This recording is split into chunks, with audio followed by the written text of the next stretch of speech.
আজকে বাড়িতে এসে দেখলাম একটা লক্ষ্মী পেঁচা আমার বাড়িতে ঢুকে বসে আছে। পেঁচাটাকে দেখে আমাদের বাড়ির সবাই ভয় ততস্থ হয়ে আছে, কারণ ভাবছি যেহেতু শিকারি। এরপর পেঁচাটাকে আমি হাতে করে ধরলাম, ধরার পর আমার মা দেখো এখন ওকে সুন্দর করে সিঁদুর পরিয়ে সোমা লক্ষ্মী বসোমা ঘরে গান গাইতে গাইতে আমার মা তো পেঁচাটাকে সুন্দর করে সিঁদুর পরিয়ে দিল। দেখো কাছ থেকে কত সুন্দর লাগছে। কিন্তু আমার বড় ছেলে ভয়ে ঘরে ঢুকে পড়েছে, ও একটু ভীতু, ও পেঁচা দেখবে না, পেঁচাটাকে দেখে ভয়ে ঘরে ঢুকে পড়ছে। কিন্তু ছোটো ছেলে অভিক চাইছে পেঁচাটাকে একটু হাতে নিতে, ও একটু আদর করবে বলছে। এরকম একটু হাতে নিল, হাতে নিয়েও কিন্তু সুন্দর করে পেঁচাটাকে আদর। পেঁচাটা কোনোভাবে আঘাতপ্রাপ্ত হয়েছে, হয়ে ওর পায়ের আঙুলের নখ দেখছি ক্ষতিগ্রস্ত হয়েছে।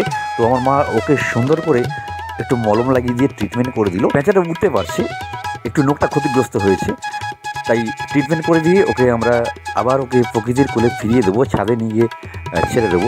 ছাদে নিয়ে চলে এসেছি, ওকে এবার অবশ্যই প্রকৃতির কোলে ফিরিয়ে দেবো। খাবার সেটা ও একমাত্র পাবে প্রকৃতি থেকেই, তাই ওকে আমি আবার প্রকৃতির বুকে ছেড়ে দিলাম। এবং দেখো আস্তে আস্তে কিন্তু আবার বেশ সুন্দর করে উড়ে গেল।